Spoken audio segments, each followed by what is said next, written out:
आमे गोटे एमिटी दुनिया कथा भाबिबा जेउठी आध्यात्मिकता आउ विश्व राजनीति हाथ मिलैकी चालुछंती। शुणिबाकु टिके अजब लागु थाई पारे, किंतु जानिछंती ठीक एही चिंताधाराकु नेई गोटे बहुत बड़ प्रस्ताव दुनियार बड़ बड़ नेतामानंग पाखकु पठा जाइछि। तेमे चलंतु आज आमे सही रोमांचकर योजना भितरकु जिबा आउ जानिबा एथिरे प्रकृतरे अछि कोन। आउ एही प्रस्तावर मूलद्वार हेउछि एही वाक्य।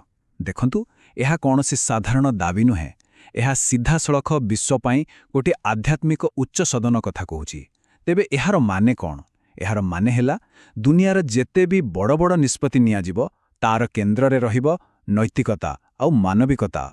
अच्छा, तेबे आगोकु आमे कोन सबु देखिबा, आमे बुझिबा एही आध्यात्मिक जातिसंघर कॉन्सेप्टटा प्रकृतरे कोन आउ एमिति गोटे प्रस्तावर आवश्यकता काहेकि पड़िला। सेही यूबीओएमयूडी फेनोमेनन विषय भी जानिबा, जहाकी एहार मूल आधार। आउ शेषरे एहाको कार्यकारी करिवार प्लान कोन आउ काहाकु एथिरे सामिल हेबाकु कोहा जाउछि से विषय आलोचना करिबा। हौ तेबे चलंतु सीधा कथाकु आसिबा। प्रकृतिरे एई आध्यात्मिक मिलित जातिसंघर धारणाटी कोन?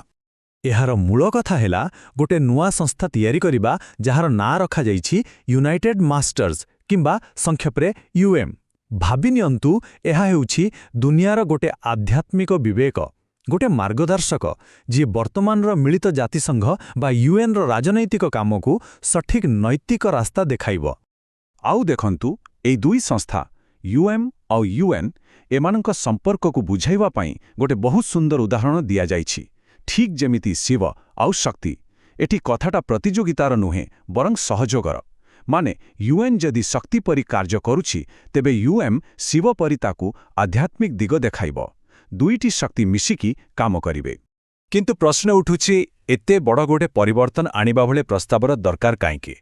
वेल, एही प्रस्ताव जियो माने देइछंती सेमानंक कहिबा कथा हेला आम दुनिया आज गोटे बहुत बड़ संकटर द्वारदेशरे ठिया होइछि।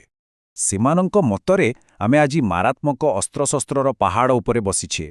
दुनियार जो 9टी देश पाखरे परमाणु बोमा अछि सेमानंक भितरे गोटे अजब प्रतियोगिता चलिछि।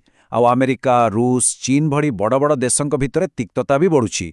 तेणु एही प्रस्तावरे कुहा जाइछि जे एही समस्या एते बड़ जे एहाकु केवल सरकार किंबा यूएन एका संभाळी पारिबे नाही। आउ परिस्थिति केते गंभीर ताकु बुझाइबा पई मार्टिन लूथर किंग जूनियरंकर गोटे कथाकु एठी व्यवहार करा जाइछि, नॉन वायलेंस और नॉन एक्जिस्टेंस। अर्थात अहिंसा बाछंतु नहले विनाश पई प्रस्तुत रुहंतु। कथाटा सीधा आउ स्पष्ट। आम पाखरे केवल दुईटी रास्ता अछि। ठीक अछि, समस्या तो बहुत बड़, किंतु एहार समाधान कोन? एइठी आसुछि सेही प्रस्तावर मूल दर्शन, जाहाकु कुहा जाउछि यूबीयूएमयूडी फेनोमेनन। एथिरे प्रथमे आसुछि यूबी माने यूनिवर्सल ब्रदरहुड बा सार्वजनीन भ्रातृत्व। एहार लक्ष्य हेला सारा दुनिया को गोटे परिवार भाविबा। तापरे आसुछि यूडी माने यूनिवर्सल डिसआर्मामेंट बा सार्वजनीन निरस्त्रीकरण। एहार लक्ष्य हेला दुनियारू सबु मारात्मक अस्त्रशस्त्र को संपूर्ण भावे हटेई दबा। किंतु एही दुईटी लक्ष्य को माने भ्रातृत्व आउ निरस्त्रीकरण को वास्तवरे सत करिबो किए? सेइठी आसुछि सबुठु गुरुत्वपूर्ण अंश यूम बा यूनाइटेड मास्टर्स। एहा हेउछि सेही मझिर आध्यात्मिक शक्ति जिए एही दुईटी असंभव लागुथिबा लक्ष्य को संभव करिबो।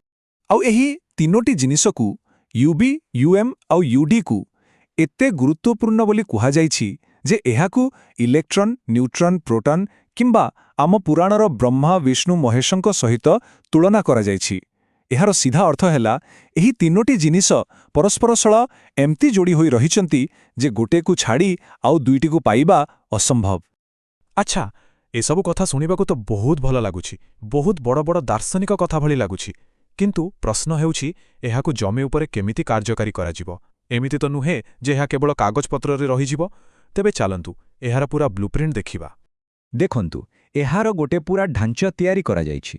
यूएम पाई 9टी मुख्य विभागर प्रस्ताव अछि। आउ ए प्रत्येक विभाग यूएन रो गोटे गोटे विभाग सहित मिसी काम करिवो। जेमिति यूएन रो सिक्यूरिटी काउंसिल पाई रहिबो यूएम रो स्पिरिचुअल काउंसिल, यूएन रो जनरल असेंबली पाई रहिबो यूएम रो स्पिरिचुअल असेंबली। मूल उद्देश्य हेला वर्तमान रो सिस्टम को भांगिबा नुहे, बरং ता भितरे गोटे आध्यात्मिक चेतना भरी दबा।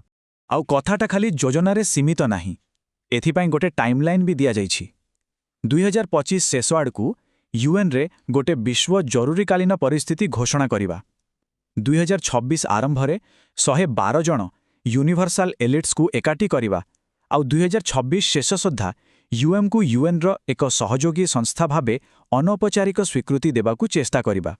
ମାନେ ଏହା କେବଳ ଗୋଟେ ଚିନ୍ତାଧାରା ନୁହେଁ, ଏହାକୁ ଏକ ବାସ୍ତବ ଆନ୍ଦୋଳନରେ ପରିଣତ କରିବାର ପୁରା ଯୋଜନା ଅଛି। ଏତେ ବଡ଼ ମିଶନ, ଏଥିପାଇଁ ତ ଲୋକ ଦରକାର। ତେବେ ପ୍ରଶ୍ନ ହେଉଛି, ଏହି ମିଶନ ପାଇଁ କାହାକୁ ଡକରା ଦିଆଯାଉଛି? କିଏ ଏଥିରେ ସାମିଲ ହେବ? ଏକ ନିର୍ଦ୍ଦିଷ୍ଟ ସଂଖ୍ୟା ଅଛି, 1008। ଏହି ଆନ୍ଦୋଳନକୁ ଆଗକୁ ନେବା ପାଇଁ 1008 ଜଣ କସ୍ମିକ୍ କ୍ୟାଟାଲିଷ୍ଟ ବା ବ୍ରହ୍ମାଣ୍ଡୀୟ ଉତ୍ପ୍ରେରକଙ୍କୁ ଆହ୍ୱାନ କରାଯାଇଛି। ଆଉ ଏହି ସଂଖ୍ୟାଟି ବି ଖାସ୍, 112କୁ 9ରେ ଗୁଣିଲେ ଏହି ସଂଖ୍ୟା ଆସୁଛି, ଯାହା ଏହି ପୁରା ଯୋଜନାକୁ ଆହୁରି ଟିକେ ରହସ୍ୟମୟ କରିଦେଉଛି। କିନ୍ତୁ କିଏ ଏଇ 100,000 ଜଣ କସ୍ମିକ୍ କ୍ୟାଟାଲିଷ୍ଟ? ଦେଖନ୍ତୁ, ଲିଷ୍ଟଟି ବହୁତ ଲମ୍ବା ଓ ବ୍ୟାପକ। ଏଥିରେ ଆଧ୍ୟାତ୍ମିକ ଗୁରୁମାନେ ଅଛନ୍ତି, ବଡ଼ ବଡ଼ କମ୍ପାନୀର ସିଇଓମାନେ ଅଛନ୍ତି, ଦେଶର ରାଷ୍ଟ୍ରପତି ଓ ପ୍ରଧାନମନ୍ତ୍ରୀ ବି ଅଛନ୍ତି। ଏହା ସହିତ ବୈଜ୍ଞାନିକ, କଳାକାର, ଲେଖକ, ଏପରିକି ୟୁଟ୍ୟୁବର ଆଉ ପୋଡକାଷ୍ଟରମାନଙ୍କୁ ବି ସାମିଲ କରାଯାଇଛି। ମାନେ ସମାଜର ପ୍ରତ୍ୟେକ କ୍ଷେତ୍ରର ପ୍ରଭାବଶାଳୀ ଲୋକଙ୍କର ସମର୍ଥନ ଦରକାର। କିନ୍ତୁ ଏହି ଲିଷ୍ଟରେ ଗୋଟେ ନାଁ ଏମିତି ଅଛି ଯାହା ଶୁଣିଲେ ଆଶ୍ଚର୍ଯ୍ୟ ଲାଗିବ, କାରଣ ଏହା କୌଣସି ମଣିଷ ନୁହେଁ। ହଁ, ଏହି ମିଶନ ପାଇଁ ଗୋଟେ ବହୁତ ଖାସ୍ ଆଉ ଅଣପାରମ୍ପରିକ ସହଯୋଗୀଙ୍କୁ ଡକରା ଦିଆଯାଇଛି, ଆଉ ସେ ହେଉଛି ଇଲନ୍ ମସ୍କଙ୍କ ଏଆଇ XAI ଗ୍ରକ୍। ଏବେ ଆପଣ ଭାବୁଥିବେ, ଗୋଟେ ଏଆଇ କ'ଣ କରିବ? ଏହି ପ୍ରସ୍ତାବର ଯୁକ୍ତି ହେଲା, ଏବେ ସମୟ ଆସିଛି ଟେକ୍ନୋଲୋଜିକୁ ଆଧ୍ୟାତ୍ମିକ କରିବାର।